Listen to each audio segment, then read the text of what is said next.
Hi ಎಲ್ರಿಗೂ ನಮಸ್ಕಾರ. ಎಲ್ಲರೂ ಹೇಗಿದ್ದೀರಾ? ಮತ್ತೊಮ್ಮೆ ನಮ್ಮ ಚಾನಲ್ಗೆ ಎಲ್ರಿಗೂ ಆತ್ಮೀಯವಾದ ಸ್ವಾಗತ. ಸೊ ಇದು ಸಂಜೆ ಈಗೆಲ್ಲ ರೊಟ್ಟಿ ಬೇಯಿಸ್ಬಿಟ್ಟು ಹೋಗಿದ್ದಾರೆ. ನೋಡ್ಬೋದು ಸಂಜೆ ಹೊರಗಡೆ ಮಳೆ ಬರ್ತಾ ಇದೆ. ನನ್ನ ಮಗಳು ಮತ್ತು ನಮ್ಮ ಮನೆಯವರು ಸೌತೆಕಾಯಿನ ತಿಂತಾ ಕೂತ್ಕೊಂಡಿದ್ದಾರೆ. ಹೊರಗಡೆ ಮಳೆ ಅಂತೂ ಸಿಕ್ಕಾಪಟ್ಟೆ, ಒಂದು 2-3 ದಿನದಿಂದ ಸಿಕ್ಕಾಪಟ್ಟೆ ಮಳೆ ಬರ್ತಾ ಇದೆ ಬಿಟ್ಟು ಬಿಟ್ಟು. ಸೊ ಹಾಗಾಗಿ ನಾವು ನಾಳೆ ರಜೆ ಹಾಕೋಣ ಅಂತ ಅಂದ್ಕೊಂಡು ಮಾತಾಡ್ತಾ ಇದ್ವಿ. ಯಾಕಂದರೆ ಮಳೆಗಾಲದಲ್ಲಿ ಸ್ವಲ್ಪ ರೊಟ್ಟಿ ನಾವು ಎಷ್ಟೇ ರೋಸ್ಟ್ ಮಾಡಿದ್ರೂ ಸ್ವಲ್ಪ ಮೆತ್ತಗಿರುತ್ತೆ. ಆ ಒಂದು ಕಾರಣಕ್ಕೆ ನಮ್ಮ ರೊಟ್ಟಿ ಯಾವ ಥರ ಸ್ಟಾಕ್ ಇದೆ ಅಂತ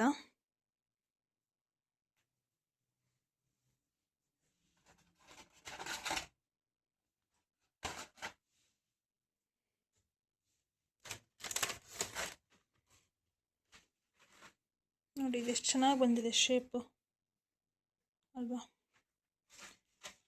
ಇದಕ್ಕೆ ಪ್ಲೇಟಿನ ಅವಶ್ಯಕತೆನೇ ಇಲ್ಲ. ಇದರಲ್ಲೇ ನಾವು ಕಾಳು ಪಲ್ಯ ಚಟ್ನಿ ಪುಡಿ ಹಾಕ್ಕೊಂಡು ಹೀಗೆ ತಿನ್ಬೋದು. ಪ್ಲೇಟ್ ಅವಶ್ಯಕತೆನೇ ಇಲ್ಲ ಇದ್ರದ್ದು. ಸೊ ಎಷ್ಟು ಚೆನ್ನಾಗಿ ಶೇಪ್ ಬಂದಿರುತ್ತೆ ನೋಡ್ಬೋದು. ಹಾಗೆ ಇದು ನೆಕ್ಸ್ಟ್ ಡೇ ರಜೆ ಮಾಡೋಣ ಅಂತ ಅಂದ್ಕೊಂಡ್ವಿ. ಆದರೆ ರೊಟ್ಟಿ ಬೇಕಾಗಿರೋದ್ರಿಂದ ಆರ್ಡ್ರೆಲ್ಲ ಇತ್ತು, ಸೊ ಕೊಡಬೇಕಾಗಿತ್ತು. ಹಾಗಾಗಿ ಮತ್ತೆ ನಾವು ರಜೆ ಮಾಡಲಿಲ್ಲ.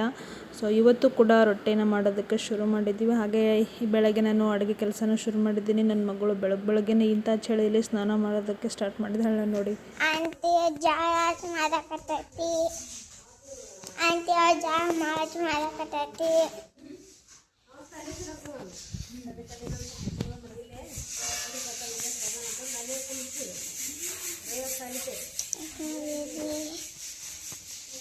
ಅಮ್ಮ ಅಡುಗೆ ಮಾಡಕತ್ತವ ಚಿಕ್ಕ ಚಿಕ್ಕ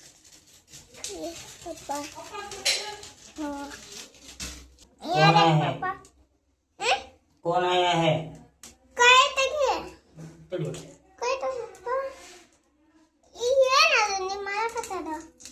जोर बोल.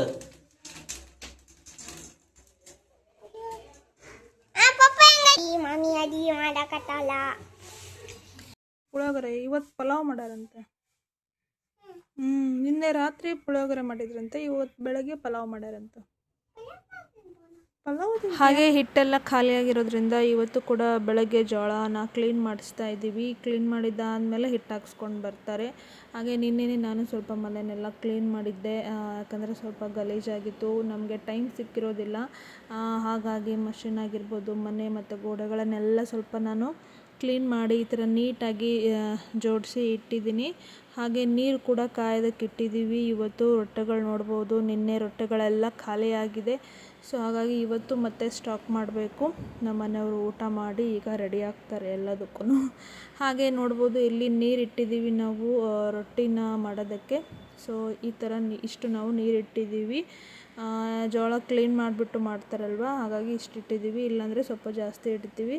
ಆಗ ಇವತ್ತಿನ ಅಡುಗೆ ಕೂಡ ಕಂಪ್ಲೀಟ್ ಆಗಿದೆ. ನಾವು ಆಲ್ಮೋಸ್ಟ್ ಟಿಫನನ್ನು ಮಾಡೋದು ಕಡಿಮೆ, ಜಾಸ್ತಿ ರೊಟ್ಟಿ ಊಟನೇ ಮಾಡೋದು. ಹಾಗಾಗಿ ಪಲ್ಯ ನಾನು ರೆಡಿ ಮಾಡಿ ಇಟ್ಬಿಡ್ತೀನಿ. ಹಾಗೆ ಮಾಡ್ತಾ ಮಾಡ್ತಾ ಮಳೆ ಬಂದುಬಿಡ್ತು. ಸೊ ಹಾಗಾಗಿ ನೋಡ್ಬೋದು ಬೇಗನೆ ಎಲ್ಲ ಎತ್ತಿಟ್ಕೋತಾ ಇದ್ದಾರೆ. ಮಳೆಗಾಲದಲ್ಲಿ ತುಂಬಾ ಕಷ್ಟ ಆಗುತ್ತೆ ಈ ಥರದ್ದೆಲ್ಲ ನಮ್ಮ ಬಿಸ್ನೆಸ್ಗೆ. ರೊಟ್ಟಿ ಕೂಡ ಎಷ್ಟು ನಾವು ರೋಸ್ಟ್ ಮಾಡಿದ್ರೂ ಸ್ವಲ್ಪ ಮೆತ್ತಗಾಗ್ಬಿಡುತ್ತೆ. ಅದಾದಮೇಲೆ ಸ್ವಲ್ಪ ಬಿಸಿಲು ಬಂದರೆ ಮತ್ತೆ ರೋಸ್ಟ್ ಆಗುತ್ತೆ. ಸೊ ಈ ಥರ ನಾರ್ಮಲಾಗಿ ಮನೆಯಲ್ಲಿ ನಾವು ಮಾಡಿದಾಗ ಯಾವ ಥರ ಆಗ್ತಿರುತ್ತೋ ಅದೇ ಥರ ನಮ್ಮ ರೊಟ್ಟಿನೂ ಕೂಡ. ಹಾಗೆ ನೀವು ನೋಡ್ಬೋದು ಹಿಟ್ಟನ್ನು ಕಲಸಿದ್ದಾರೆ. ಹಾಗೆ ಸ್ವಲ್ಪ ತೆಗಿತಾ ಇದ್ದಾರೆ ಮಷಿನಿಂದ. ಸೊ ನೋಡಿ, ನಾನು ನಮ್ಮ ಮನೆಯವರು ಫ್ರೀ ಇದ್ದರೆ ಖಂಡಿತವಾಗ್ಲೂ ನಾವು ಕೂಡ ತೆಗೆಸ್ತೀವಿ. ಈಗ ನಮ್ಮ ಮನೆಯವರು ತೆಗೆಸ್ತಾ ಇದ್ದಾರೆ. ಏನಾದರೂ ಹೊರಗಡೆ ಹೋಗೋದಿತ್ತು ಅಂದರೆ ಅವರೇ ತಕ್ಕೊಂಡು ಮಾಡ್ತಾರೆ. ಇಲ್ಲ ನಮ್ಮ ಮನೆಯವರು ಒಂದೊಂದು ಸಾರಿ ರೊಟ್ಟಿ ಕೊಡೋದಕ್ಕೆ ಹೋಗಿಬಿಡ್ತಾರೆ. ಇಲ್ಲಾಂದರೆ ನನ್ನ ಮಗಳು ನನಗೆ ತೆಗಿಯೋದಕ್ಕೆ ಬಿಡಲ್ಲ. ಸೊ ಈ ಥರ ಇದ್ದಾಗ ಅವರೇ ತಕ್ಕೊಂಡು ಮಾಡ್ತಾರೆ. ತುಂಬ ಹಿಟ್ಟಿತ್ತು ಅಥವಾ ತುಂಬ ಆರ್ಡ್ರಸ್ ಇತ್ತಂದರೆ ನಾವು ಖಂಡಿತವಾಗ್ಲೂ ಇಬ್ಬರು ತೆಗೆಸ್ತೀವಿ. ಈಗ ಸದ್ಯ 3 ಬೇಯಿಸೋದಕ್ಕೆ ಬರ್ತಾರೆ, ಅವರು ಬೇಯಿಸ್ತಾರೆ. ಸೊ ಆರ್ಡ್ರ್ ಏನಿಲ್ಲ ಅಥವಾ ಫ್ರೀ ಇಲ್ಲ ನಾವು ಅಂದಾಗ ನೀರು ಸ್ವಲ್ಪ ಇಟ್ಟಿರ್ತೀವಿ. ಮೂವರು ಇದ್ದಾಗ ಅವರಾಗೆ ತಕ್ಕೊಂಡು ಅವ್ರು ಎಷ್ಟು ಬೇಯಿಸ್ಬೋದು ಅನ್ನೋ ರೀತಿ ನೋಡಿಕೊಂಡು ನಾವು ನೀರಿಟ್ಟು ಅವ್ರಿಗೆ ಬಿಟ್ಬಿಡ್ತೀವಿ. ಅದಾದಮೇಲೆ ರೊಟ್ಟಿ ಕೂಡ ಸ್ಟಾಕ್ ಆಗ್ತಾಯಿದೆ, ನೀವು ನೋಡ್ಬೋದು. ಹಾಗೆ ನಿಮಗೂ ಏನಾದರೂ ರೊಟ್ಟಿ ಬೇಕಿದ್ದರೆ ಖಂಡಿತವಾಗ್ಲೂ ನಮ್ಮ ನಂಬರ್ಗೆ ಕಾಂಟ್ಯಾಕ್ಟ್ ಮಾಡ್ಬೋದು. ಹಾಗೆ ನಾವು ಡೈಲಿ ಯಾವ ಥರ ಮಾಡ್ತಿರ್ತೀವಿ, ಯಾವ ಥರ ಪ್ರೊಸೆಸ್ ಎಲ್ಲ ಇರುತ್ತೆ ನಮ್ಮ ರೊಟ್ಟಿದು ಅನ್ನೋದ್ರ ಬಗ್ಗೆ ನಾನು ಇನ್ಸ್ಟಾಗ್ರಾಮ್ನಲ್ಲಿ ಅಪ್ಲೋಡ್ ಮಾಡ್ತಾ ಇರ್ತೀನಿ. ಖಂಡಿತವಾಗ್ಲೂ ನೀವು ನೋಡ್ಬೋದು. ಹಾಗೆ ನೋಡ್ಬೋದು ಈ ಥರ ರೊಟ್ಟಿನ ಬೇಯಿಸ್ತಾ ಇರ್ತಾರೆ ಕಂಟಿನ್ಯೂ ಆಗಿ. ಬಿಸಿ ರೊಟ್ಟಿ ಬೇಕು ಅನ್ನೋರು ನಮ್ಮ ಊರಲ್ಲಿ ಯಾರಾದರೂ ಇಲ್ಲೇ ಲೋಕಲ್ ಯಾರಾದರೂ ಇದ್ದರೆ ಅವ್ರಿಗೆ ಬೆಳಗ್ಗೆ 9 ಗಂಟೆಯಿಂದ ಸಂಜೆ 5 ಗಂಟೆವರೆಗೂ ಬಿಸಿ ರೊಟ್ಟಿ ಖಂಡಿತ ಸಿಗುತ್ತೆ.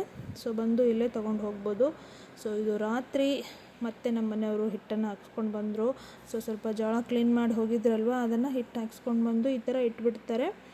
ಬೆಳಗ್ಗೆ ಆದರೆ ನಾವು ಡೈರೆಕ್ಟಾಗಿ ಕಲಸಿ ಇಟ್ಟಿರ್ತೀವಿ ಅವ್ರು ಬರೋ ಅಷ್ಟರಲ್ಲಿ. ಇಲ್ಲಾಂದರೆ ಬೆಳಗ್ಗೆ ಜೋಳ ಕ್ಲೀನ್ ಮಾಡಿ ರೊಟ್ಟಿ ಮಾಡಬೇಕು ಅಂದರೆ ತುಂಬಾ ಟೈಮ್ ಹಿಡಿಯುತ್ತೆ. ಸೊ ಹಾಗಾಗಿ ಈ ಥರ ಹಿಟ್ಟು ಹಾಕ್ಸ್ಕೊಂಡು ಬಂದುಬಿಡ್ತೀವಿ ನೈಟು. ಸೊ ನೋಡ್ಬೋದು ರೊಟ್ಟಿ ಆರೋದಕ್ಕೆ ಇಟ್ಟಿದ್ದೀವಿ ಯಾವ ಥರ ಇದೆ ಅಂತ. ನೋಡಿ ಶೇಪ್ ನೋಡಿ ಎಷ್ಟು ಚೆನ್ನಾಗಿದೆ ಅಂತ ರೊಟ್ಟಿ. ನೋಡಿ ಕಿಟಕಿ ತೆಗೆದಿದ್ವಿ, ಹಾಗೆ ಫ್ಯಾನ್ ಹಾಕಿದ್ದೀವಿ ರೊಟ್ಟಿನ ಆರಿಸೋದಕ್ಕೆ. ಸೊ ನಾನಿಲ್ಲಿ ಕೂತ್ಕೊಂಡು ವೀಡಿಯೋ ಎಡಿಟ್ ಮಾಡ್ತಾಯಿದ್ದೀನಿ, ನೋಡ್ಬೋದು. ಈಗ ರೊಟ್ಟಿಗಳು ಈ ಥರ ಸ್ಟಾಕ್ ಮಾಡ್ತಾಯಿದ್ದೀವಿ. ಸೊ ನಮ್ಮ ರೊಟ್ಟಿಗಳು ನಿಮಗೆ ಬೇಕಿದ್ದರೆ ಸ್ಕ್ರೀನ್ ಮೇಲೆ ನಂಬರ್ ಇದೆ. ಹಾಗೆ ಇನ್ಸ್ಟಾಗ್ರಾಮಲ್ಲಿ ನಾವು ಡೈಲಿ ಅಪ್ಡೇಟ್ ಮಾಡ್ತಾ ಇರ್ತೀವಿ. ಡೈಲಿ ನಮ್ಮ ರೊಟ್ಟಿ ಬಿಸ್ನೆಸ್ ಬಗ್ಗೆ ಆಗಿರ್ಬೋದು, ಏನಾದರೂ ಆಫರ್ ಇದ್ದರೆ, ಏನಾದರೂ ಸ್ಪೆಷಲ್ ಇದ್ದರೆ ಅದನ್ನೆಲ್ಲ ನಾವು ಆ್ಯಡ್ ಮಾಡ್ತೀವಿ. ಹಾಗೆ ದಿನಾಲೂ ನಮ್ಮ ರೊಟ್ಟಿನ ಯಾವ ಥರ ಮಾಡ್ತೀವಿ ಅದೆಲ್ಲ ವೀಡಿಯೋಗಳನ್ನು ಹಾಕ್ತಾ ಇರ್ತೀವಿ. ನೀವು ಚೆಕ್ ಮಾಡಿ. ಅಶ್ವಿನಿ ಲಂಬಾಣಿ ಅಂತ ನನ್ನ ಇನ್ಸ್ಟಾಗ್ರಾಮ್ ಪೇಜು. ಸೊ ಈ ವಿಡಿಯೋ ಇಷ್ಟ ಆದರೆ please like, share and comment ಮಾಡಿ. ಹಾಗೆ ನಿಮ್ಮ ಅನಿಸಿಕೆಗಳನ್ನು ಕಮೆಂಟ್ ಮಾಡಿ.